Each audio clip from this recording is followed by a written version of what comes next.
there we go. There it is. There. Yes, I fat-fingered something. There you There we go. Okay, now we got it. Wait, fat finger? I thought you were fasting. No. Aren't you losing weight? No, I'm not. Should we do the biggest loser here? I didn't do the fasting. I did tell Doug I was fasting. So I was trying to go 3 days. 3 days without eating it. I was going to go 72 hours. I wanted to try a 72-hour fast just to see if I could do it. Mm-hmm. More than anything, just see, kind of jumpstart myself, right? Right. I mean, this is Operation Get Sexy. Yes. 2024. Time to get some ass. So I got 2 days in, and I went home, and I'm putting a podcast together, and it's later at night. And this is my weakness. I'll pour a drink, and then I'll want something to munch on. So I thought, well, I haven't really eaten anything. Let me try. Can't eat after 8. That's a big one. Why? It's a huge one. Yeah. So let me try. I've gone to a bunch. I have a bunch of little tasting glasses. So when you go to beer tastings and things, they give you the tiny tasting glasses. So I took a tiny tasting glass and I filled it with, not filled it, but halfway with wine. Okay. My stomach started growling because it had nothing in it for almost 2 days. Right. And I was finally like, fuck it. That's a good way to get drunk, though. Fuck it. I mean, one glass of wine, tipsy, and this is a little bit. I mean, this is like like I squeezed the cork into the glass. You know what I'm saying? I like drip. So I went and then I cracked and I decided, all right, I'm going to try to eat. You're weak, Moran. Yeah, I know. So I had avocado and eggs fried in some oil. Okay. But I had a lot. You had a dozen eggs. 3 avocados. I didn't eat a dozen eggs, but I ate. So I cracked and I was like, it sucked. So that's as far as it went. You know, this is a time of year where everybody, they join the gym. Join the gym. Get yourself all going. That together. Yeah. Well, you're getting up on spring break will be coming up. Kids are on winter break right now. And so then the spring break will be coming. And that's it. Warm weather will be here. You get to March, April, May. April, May. Those 3 good months, you can drop 30 pounds, no problem. Yeah. Is that what you're saying I need to do? I'm saying in general. For people like me who want to lose weight. Why? Do you? Yeah, I want to lose weight. What are you going to do? I'm going to hopefully strut my stuff like a peacock and have Mrs. Peacock from the Clue game come over. She was old. I'm going to nail her in the conservatory and then sneak out through the billiard room. That's my plan. Roll the dice, get doubles, and bail it. I find it so funny your reverse dating thing. Like I mean, I know it's a bit, and you do great stuff on stage. Thank you. All about dating older women. Mm-hmm. But is it based on reality? Yeah, you got to be careful what you say in front of this microphone because... Well, how much older? There are people listening. I don't know how much older. Oh, I don't know. 5 years, 10 years, 20 years. Yeah. 20 years. Oh, well. Yeah, I don't know. My God. Fling-a-dings, you're at the bar. Right. Things happen. You're the last ones to go. Yeah. Not saying it's recent, not saying it's 5 years ago. No. 10 years ago. Just seems that's how my luck is. Okay. All right. Well, that's fine. Yeah. How did the comedy go the other night? It went well. It was at Country Club in Perry. It was Danny Liberto's brother. It was 3 of us. Nick Morrow from Syracuse, who's been doing it for 30 years. I don't know if you ever met. Yeah, I know the name. Yeah, Cindy Arena. Yep. She did 20 minutes. I did 15. I did 15 minutes nonstop. When was it? Last night? Saturday. And then I'll be working with Cindy again April 4th at the Carlson. With Owens. With Owens, yeah. So, Greg Owens, we're trying to coordinate a time for him to come in. Yeah. And, so if anybody's looking to do some comedy or come watch some comedy with me, April 4th, check it out on carlsoncomedy.com. Okay. Very good. So I saw this story this morning, Doug, and it was an odd one to me. Only because I'll lay it out there and then lay it out there, buddy. Try to give we try to figure out what happened here. Okay. I got lots of scenarios. But it happened around here. Perrington. Perrington? Yeah. Perrington is the town Probably that something Fairport with is. That Fairport hooker. Yeah, right. I don't know. They told me there was a Fairport hooker. What am I supposed to tell you? Police are trying to find a driver of an SUV, or after an SUV, was found unoccupied following a crash early this morning. Now, we're recording this on Tuesday. Deputies responded to Thayer Road in Parenton shortly after 4 a.m. for a report of a crash. According to the sheriff's office, a pickup truck left the roadway and struck a telephone pole. It didn't. It looks like it was an SUV, and it came just shy of the telephone pole. But the vehicle was unoccupied when deputies arrived. Police searched the area and checked the registered owner's address, but have not found the driver. As of today, they haven't. Yeah, that was today. This all happened this morning, and I haven't seen a follow-up on the story. Okay. So I'm going, you can't get a DWI if you're not there. Right. That's the thing. We can all look at it and go, well, there's something there. Well, you don't want to pop up till you're sober. Sober. Yeah, exactly. So I'm going to guess Thursday you're going to find the guy. You just missed a telephone pole. So there was minor property damage. I think whoever this was took out a mailbox. But it is a holiday. Yesterday was a holiday, President's Day. Some people did not have to work. Some people may be off all week. I don't know. Mm-hmm. Teachers are. If this were you and you left the car and you walk home, you're close enough to home, you can walk home. You and I, single guys, live alone. Who are you most in trouble with? Nobody. Yourself or whomever, maybe the law. Even if you're married. Look, I ate too much. I'm not getting a DWI. Buddy, let me say something. It is not. So you'd rather deal with the police than your wife? Yeah, fuck yeah. I think there are a lot of guys who would. I think the wife would be pissed. Well, maybe not. Maybe you're right. Maybe honey, it's going to cost me $10,000 for a lawyer. Yeah. For $5,000, I can take you on a cruise. So you can here, bitch and moan, and I'll go back and get arrested. Yeah. And you can bail me out, or you can be quiet and suck it up with me, and we'll go on a cruise. Because I'm thinking they're gonna find you nowadays. Yeah, eventually. But if you live alone, see now here's the thing. Most people around here don't live alone. This is a residential east side suburban neighborhood. Mm-hmm. It's primarily families. I'm not saying they all are, but primarily. Could be a divorced guy, could be a divorced mom. I have no idea. Maybe he didn't have the kids that week, something like that. But I have a whole scenario in my head as to what this is. Okay. I have this. And I want to see if you What's your conspiracy theory? Well, it's not really a conspiracy theory. I'm just joking. I'm saying this is a married guy, a family guy. Wife and kids are on vacation because it's that week from school. Mm-hmm. Wife and kids are on vacation. Maybe her parents have taken, go along because he's got to stay back and work, and they go to Disney. Now, this is where it gets a little funky because remember the old choose your own adventure? Do you remember did you ever have those as a kid? So you would get to a certain point in the book, and it would say choose your own adventure. You could go into the cave or take the path around the cave. If you go into the cave, turn to page 206. I make my own adventures. Yes. Yeah. So this was the book, Choose Your Own Adventure. So I go, at this point, we could say he's a family man or he's a horny toad on the road. Oh, okay. Do you see what I'm saying? Yeah. Okay. So he caught up with some old friends, hasn't seen them in a while. Wife and kids are away. No big deal. I can work from home, remote. Happy hour turns into, hey, come see my man cave. The next thing you know, it's 3:45. Oh, shit, I got to go. Yeah, I got to get up and go to work tomorrow. What are we doing? We're not 25 anymore. Right. And so you go home. I can't afford a DWI. I'm close to home. I'm going to walk. I'll deal with the car when I have a clear head. Right? I didn't crash into anything, really. I took out somebody's mailbox. Minor damage to the car. Maybe stuck, maybe not. Smart thing. I'll just walk home. That was just on a dating app. This girl's profile says, I don't drive. I have a DWI. This is for real? This is for real. I read this yesterday. Wait, what? She said, on a dating app. On a dating app. She goes, I just want to let you know I'm Catholic. I'm into God. I'm a great mother, blah, blah, blah, but I don't drive.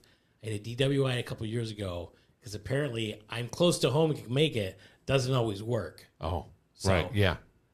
Right. So if you date she her, had a DWI a couple years ago. She doesn't drive at all? That's what, it was just a quick sentence. Yeah. You need to follow up with this one. Know. What do you mean? Yeah. I have to pick her and the kids up every day. Wait, whoa. She's got kids? Yeah. Oh, never mind. Right. Yeah. Who needs that headache? Who needs that? Right. All right, now. Like running from a crime scene for a DWI. Yes. This is what I'm saying. Clearly, this is what happened. And I I don't know if they can. You have to have the person there and have them blow, I think, to get a DWI. Yeah. Yeah. So I think that there's nothing they can I've do. heard of stories of people that have just pulled over and ran. Yeah. Yeah. Just pull over and run. They get caught. Now, here's my other scenario in the Choose Your Own Adventure series. Okay. He's been checking out a former girlfriend on social media. And just before the holidays, he wished her a Merry Christmas, and she returned serve, meaning she responded. They start chatting, remembering old times, some hot times they had together, and they secretly meet for coffee. The idea is just coffee, no big deal. Just coffee. No big deal, Doug. Just coffee, no big deal. Just going to go out. They meet, and there is an instant reconnection. Like all those old feelings for both of them resurface, and they start then meeting for drinks once in a while. And then they make out in the car one night in a parking lot, right?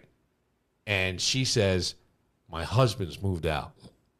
So last night, he's with her while his wife and kids are away on vacation with his in-laws. You put a lot of effort in this. I'm just saying, this is what goes on in my head. Don't you think, like, aren't you curious as to what's the story? You ever drive by anything and go, what's the story? I'm just the other day, I'm driving by. I drive by people all the time in the city. And you don't go, what's the story? And I go, God, what is that story? What is that person's story? Exactly. That's why I'm saying with this guy. I had a hooker waving at me the other day. Yeah? With a mask on. Yeah. I'm serious. This was yesterday on Avenue D. She knows that the mask. She got better business And when I'm she looking covered the and lower I'm portion like, of her hey, face. I'm in a stoplight. She's dancing. She's twirling and dancing down the street, just waving at everybody. And I'm like, oh, she's happy. Obviously, I know she's a hooker. She's just waving at me, but she's got a mask on, so she can catch the clap, but not COVID. Right, exactly. If I see her again, I'll pick her up. Well, you put a mask on, you put a mask on, so to speak, before I you put a get do bag it. on. Turn the lights out. You don't have to look at me. Fantasize whoever it is. I'm thinking this guy, they had a couple of glasses of wine. They had a steamy night he hasn't had in about a decade because he's married now, right? They had great all conversations. You newly married great men jokes. should listen to this. All these great jokes, all these great conversations. They reconnect, they have bottles of wine. The next thing they know, they're in the bedroom. It becomes one big sweaty pile like human flesh, Doug. I mean, they are just heaving and breathing and going. And God, the next thing you know, they both just collapse, exhausted. Have you been reading Penthouse for him again? I haven't. Okay. And then at 3 o'clock in the morning, he wakes up with his head pounding, guilt-ridden. He decides he's got to get out of there. He slides out of the bed, slips on his clothes. He whispers to her, thanks so much, gets out, gets in his car. He's driving home, head again pounding, thinking of all the guilt. He's just filled with guilt. He's paying attention, knows the road. He's close to home. And a 10-point buck pops out 4 o'clock in the morning, right in the middle of the road. He locks up the brakes, loses control, spins around, almost hits the telephone pole, and goes, shit, I'm leaving this and walking home. And that's what I think. That's what you think. Yeah, I think. So are you going to get the cops report and I hope so. And put it next to yours and see if you're closest to the pin on this one? Yeah. Can't you see? It's the middle of the night. Who's that? All of a sudden, the guilt-ridden mind of a married man whose wife's on vacation as he slides down the road at 4 o'clock in the morning. I'm just saying. He was sliding in the road. Yeah, well, that's it. I don't know. I would be worried that somebody always sees something nowadays. There's too many these Ring doorbell cameras that go off. These things are just... Yeah. Well, the phone, all that stuff. But even at 4 o'clock in the morning, you kind of can't get away with it anymore. I watched a little news last night. Okay. And I'll say it was on Fox, just to see what's going on in the world. Actually, it was this morning. Okay. And there was a fight in one of the detention halls of illegal immigrants in New York City. And one of the guys hit a cop. So they're trying to detain him, and everybody around him's got their phone out, just trying to videotape it. Yeah. They're throwing luggage at the cops, just being disrespectful. But everybody's got their phone. Right. And then I see illegal immigrants coming through California. Because if you make it there, boom, I got all the benefits. Right. and they all got cell phones. And I'm like, they're poor. They have nothing from their countries, but they got a $300 cell phone. Wow. And obviously a You charger. can go to Cricket. You can get the jitterbug. Is that on the Mexican border? Yeah. Cricket, jitterbug. Yeah. It's all right there before you come in America. Yeah. Okay. You're fine. Nah, no big deal. All right. No big deal. Cuatro de enero is cricket. Here's the thing: there's the heel. I don't know any immigrants or illegal immigrants. I don't know any because I've been asked if I knew any. Somebody wanted to do a conversation for something else, and they had reached out to me about immigrating to this country and how, if you did it legally, how hard is it versus doing it illegally, and what's happening and border patrol and all that stuff. And I said, I don't know anybody. I don't know anybody who's come legally in my world, and I don't know anybody who's come illegally either. I don't know. They're walking here from Siberia, from all over. I don't know. Guatemala, Mexico, Brazil. Yeah, I don't know. I have no idea. I'm not. Tens of thousands. Yeah, they got to be eating along the way. I know there's not a lot of McDonald's in Mexico. We got to grab a bite to eat before we cross the border. I don't know they how. All look pretty healthy. Yeah, I don't know. See, the thing is, I always go, where is the truth in that? I have no idea. I really don't. I see, a camera lens of certain people. It looks horrible to me. Yeah. If the stories are true, trying to come into this country. Coming in legally, I know is a nightmare. I know it because I have a brother-in-law who was a captain in the U.S. Army, married a woman from the Philippines. It took almost 2.5 years to get her here legally, even though he is an officer in the United States Army. And this was over 20 years ago. But it was that tough then. So I would assume that things aren't much better now. I don't know. Right. But when I see all the illegal, I don't know what the numbers are. I'm not, you know what I mean? And I guess because we're not really on a border state. Not in Fairport. I don't see. We don't have illegal immigrants. We don't really. We got hookers. We don't really see it, and we don't really. You know what I'm saying? Yeah. We don't see it, so I don't know. And then the other thing is a lot of times they're coming here and they're taking jobs that nobody's doing anyway. Right. And so I never know what the story is. We need to do something has to be done to fix that. Something has to be done to fix the immigration policy. Every president says that. Well, the immigration policy. Yeah. It just what is it? And I don't think I don't even fully understand what the process is or how long it takes. That's why I'm saying I don't know anybody who's really gone through it other than my sister-in-law, and I never really had a conversation with her, and I don't think they would talk to me today. No. Not really sure. I know they busted they got a few pounds of fentanyl along with the people coming over California. Okay. Yeah, they say a lot of it's with the cartel. So yeah, I think the cartel is helping out there. Probably. Yeah. Probably. I mean, you're getting friendly money guys. Yeah. They got big hearts. Sure. And most of the fentanyl comes from China anyway. Yeah. China's just going to get you. They're going to get you. They're winning the war. They're coming in. Without a doubt. They're coming in through social media and other things. Yeah, don't worry about it. TikTok, go steal a car. Yeah. See, I don't know if I'm naive or not. I don't think about this stuff at all. It doesn't affect my life. And when I'm always... Huh? Yeah. What do you mean? Well, it will. If it keeps going this way, it will affect you. If it does, but here's the thing. I'm not saying that these aren't problems that need to be addressed. What I'm saying is I feel like there's an awful lot of attention that people put on them that really, I'm not sure if it needs, everybody, you know what I'm saying? I don't sit around going, well, it's all over. We're fucked now. Because I don't. And I had somebody come in here today, and just as an off example, I hear often, and we had a guy here last night, Jimmy Z, who talked about closing his restaurant. And the reason he's closing his restaurant is he doesn't want to work that much anymore. Right. He's done it for 21 years. He is extremely successful in other avenues now, making tremendous amounts of money, owns lots of property, and doesn't have to do this. But in order to make this work, it's going to require him to physically be there.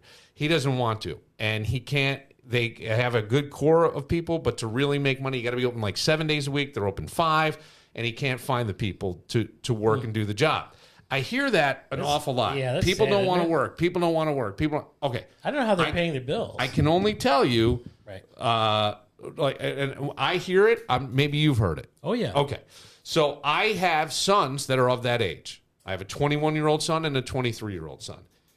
I have a 23-year-old son who works in a factory in Huntsville, Alabama for Toyota, and then also on his own completely. No one's up his ass going. He goes and waits tables in addition to that to make extra money. So he's working pretty much all the time. I got another son who's 21 who's in college who really is a really, really bright guy, but loves working with his hands and stuff.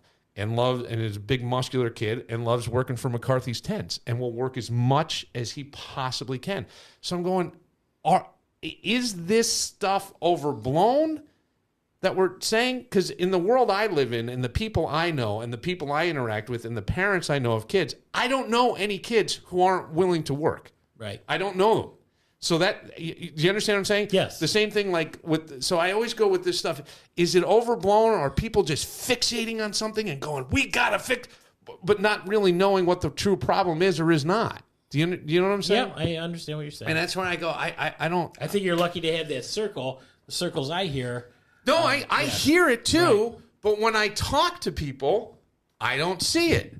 And I don't know what that is. So all that does to me is go, okay, so just like everything else, the bad stuff gets most of the attention and we don't talk about the good stuff. And could it be more of a 50-50 problem and we're just not hitting the right people or we're not getting the right jobs, or the people that have a work ethic have actually gone on and found jobs that'll be careers for them? Yeah. Do you know what I'm saying? Mm-hmm. I don't know the answer. I don't know.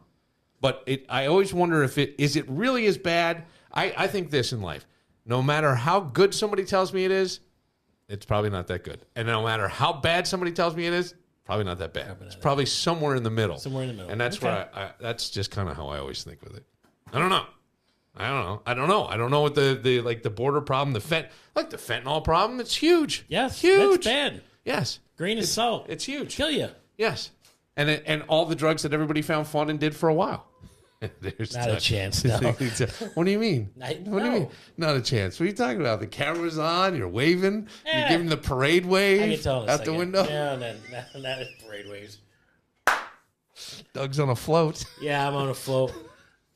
A&W float. What's the matter, Doug? Nothing. All right. I'm good. All right. Just want to make sure you're all right today. I am happy. I'm good. Yeah. Working. A little tired today? Yeah, I drove a lot today. I'm good. All right. We'll take a moment. Stressful jobs. Woo. Wait till you hear this one from NASA.